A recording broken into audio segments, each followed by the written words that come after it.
Hello everyone, শাওনের রান্নাঘরে আপনাদের সবাইকে স্বাগতম। আমি আজকে রান্না করছি ডাঙ্গার শোল মাছ এবং জিওল মাছ দিয়ে আলুর একটি মাখা মাখা তরকারি। প্রথমে মাছগুলো কেটে ভালোভাবে ক্লিন করে নিয়েছি।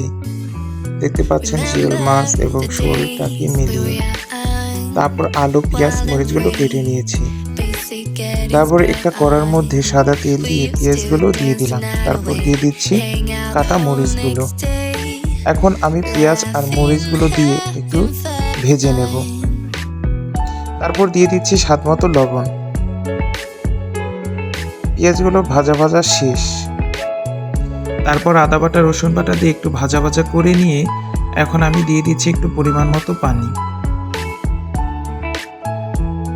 তারপর দিয়ে দিলাম হলুদ গুঁড়ো এবং মরিচের গুঁড়ো। এখন মশলাটা ভালোভাবে কষাতে হবে। দেখতে পাচ্ছেন মশলাটা আমি ভালোভাবে কষিয়ে নিয়েছি। আর একটু ভাজা ভাজা করে নেব।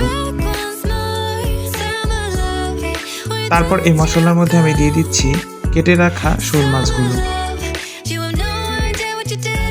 ডাঙ্গার শোল মাছগুলো খেতে খুব দারুণ লাগে।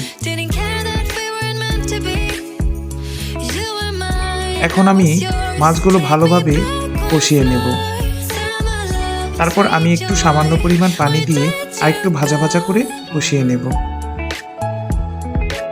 এখন আমি পরিমাণ মতো ঝোল দিয়ে দিলাম। আপনারা যে যেমন ঝোল পছন্দ করেন তেমনই ঝোল দিয়ে দিতে পারেন। তারপর আমি ঢাকা দিয়ে 10 মিনিট রান্না করে জিরে গুঁড়ো দিয়ে নামিয়ে ফেলব। শোল মাছের আলু দিয়ে একটি মাখা মাখা তরকারি। দেখতে পাচ্ছেন শোল মাছের তরকারিটা দেখতে খুব সুন্দর হয়েছে।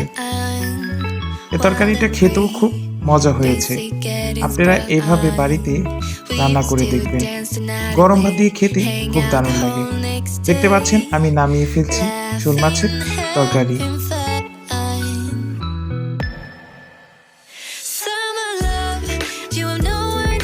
দেখতে পাচ্ছেন আমার তরকারি রেডি। ধন্যবাদ সবাই।